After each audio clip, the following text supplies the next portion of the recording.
She's 42 years old, sitting alone in her apartment. No partner, no kids, no clear path forward. And she's crying on camera, asking the question that's haunting millions of women right now. How did I end up here? A decade ago, she rejected 3 good men.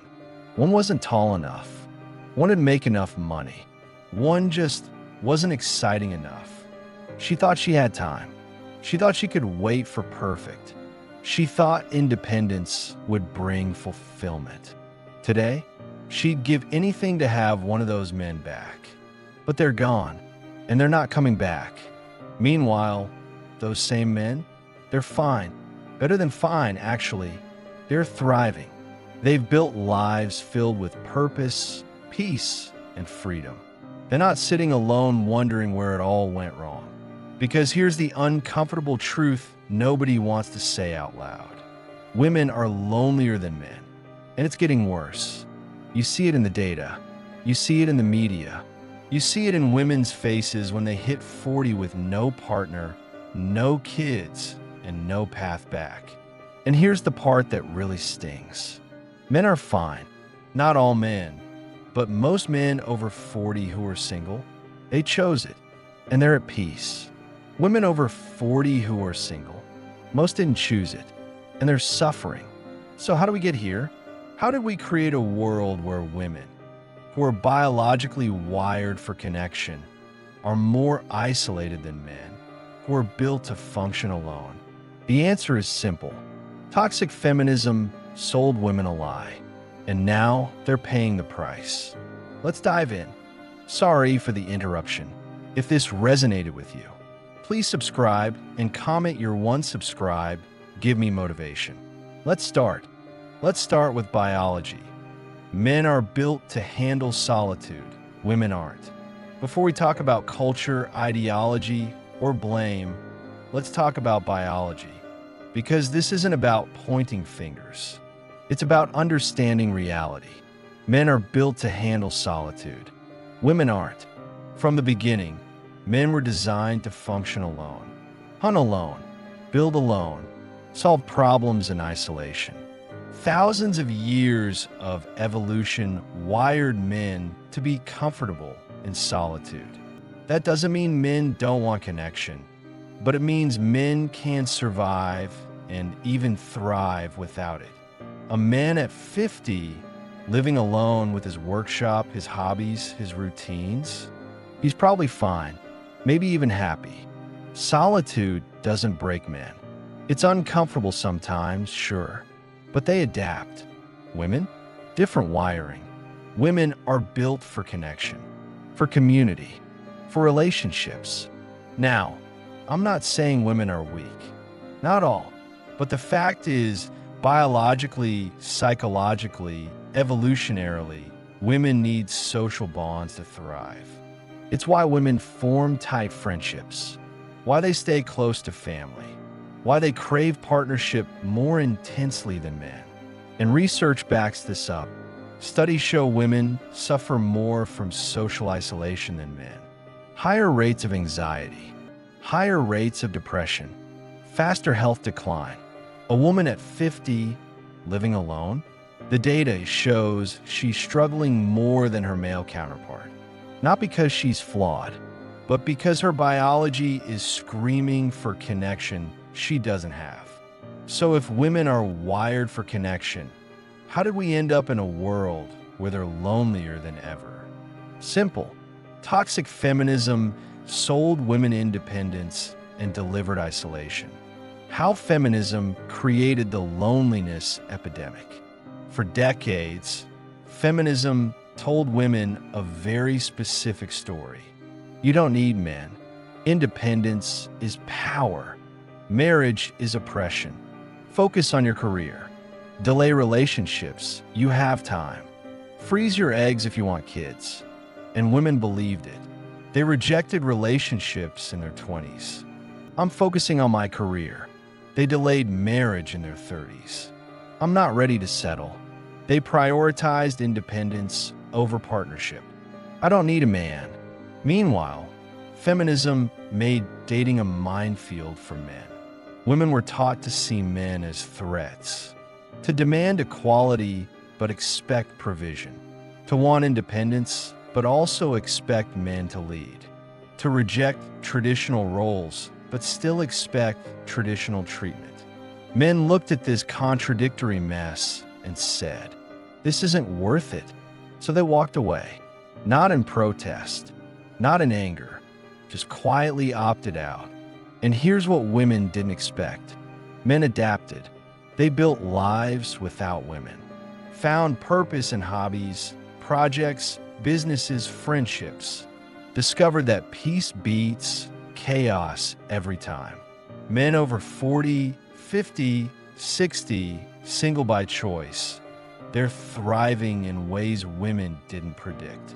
And now women are hitting 35, 40, 45, and reality is crashing in. The consequences are brutal. I saw a video recently. A woman, late 30s, almost 40, crying on camera. She said, "I have no partner, no children, and it's destroying me. I don't know what to do." The comments were full of feminists telling her, "You don't need a man. You're strong. Live your best life. Focus on yourself." But she's not living her best life. She's suffering, and she's not alone. Studies show that childless women in their 40s express deep regret at rates between 20% and 30%.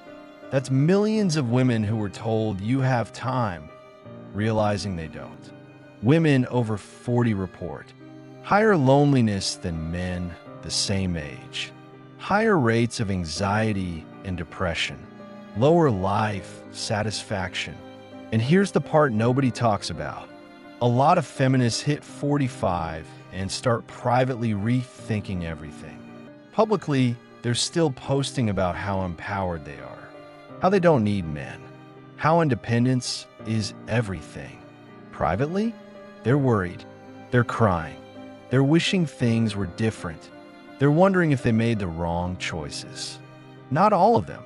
Some genuinely chose solitude and are happy. But many are discovering that independence without connection is just loneliness with better marketing. Meanwhile, men over 40 are living proof that you can thrive alone. Men walked away and discovered they didn't need women as much as they thought. If you're a man over 40, whether you're 50, 60, 70, and you're single by choice, nothing is wrong with you. You're not missing out. You adapted. Some of you tried relationships and walked away when the cost outweighed the benefit. Some of you saw the dating landscape and said, "No thanks." Some of you are divorced and chose peace over trying again. And you're fine. Better than fine. You have hobbies, projects, businesses, friendships, freedom, time, energy, peace. You're not desperately searching for a woman to complete you. You're not lonely in the way women are. You're content, maybe even happy. And women didn't expect this. They thought rejecting men would make men chase harder. Instead, men shrugged and moved on. Some men date younger women who haven't been poisoned by toxic feminism. Some stay single and enjoy autonomy. Some have casual relationships without commitment. But they're not coming back to the women who rejected them, because the juice isn't worth the squeeze anymore. Let's talk numbers. The data is clear. This isn't just anecdotal. The data is overwhelming. Women report higher rates of loneliness than men across all age groups, but the gap widens after 40. Single women over 40 are unhappier than single men over 40. Married women are happier than single women, but married men and single men report similar happiness levels. Translation: men don't need marriage to be happy. Women do. Women initiated 70% of divorces, but post-divorce, women report more unhappiness, more regret, and more financial struggle than men. Women over 40 are constantly asking, "Where have all the good men gone?" Articles, TikToks, podcasts, YouTube videos. The desperation is palpable. Men over 40 aren't asking, where have all the good women gone? They've moved on. Fertility regret is real. Women who delayed motherhood for careers are now facing the reality that biological clocks don't care about empowerment narratives. Egg freezing doesn't guarantee success. Adoption is expensive and complicated, and the window closes faster than feminism admitted. A direct challenge to feminists. If you're a feminist watching this, I want to challenge you directly. You sold women a lie. You told them they didn't need men. That independence was everything. That traditional roles were oppression. And now women are lonelier than ever. More anxious, more depressed, more regretful. Men adapted and thrived. Women followed your advice and suffered. So are you going to keep pretending everything's fine? Keep telling 40-year-old childless women that they're empowered? Keep blaming men for the consequences of your ideology? Or are you going to admit that you were wrong? Because the women suffering right now, they listen to you, and you failed them. For women, there's still a path forward. For the women watching this who are feeling the weight of loneliness, who are realizing that independence didn't deliver what it promised, there's still a path forward. It's not too late to change course. If you're in your 30s, you still have time, but you have to get realistic fast. Stop listening to feminists who tell you to wait for perfection. Stop rejecting good men because they're not 6 feet tall but don't make 6 figures. Stop prioritizing career over relationships if relationships are what you actually want. Be honest about what you need. If you want a partner and kids, prioritize that now, not later. If you're in your 40s, it's harder, but not impossible. You have to be honest about the market. Younger women are competing for the same men.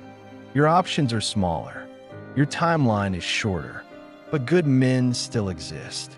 Men who want partnership, who aren't red pill bitter, who are capable of love and commitment.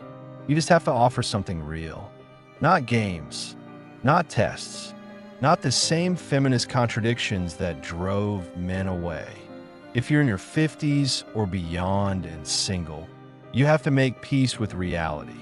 Romantic partnership might not happen, but connections still can. Deep friendships, community, family, mentorship, purpose. You can't undo the past, but you can stop pretending loneliness is empowerment. For men, you already know this. If you're over 40 and single by choice, you're proof that men can build fulfilling lives without women. You're not desperate. You're not lonely in the way women are. You're not scrolling through dating apps hoping someone swipes right. You adapted. You built something. You found peace. And if women are lonely now, that's not your responsibility to fix. You didn't create this. Feminism did. They told women to reject you. You moved on. That's not cruelty. That's consequence.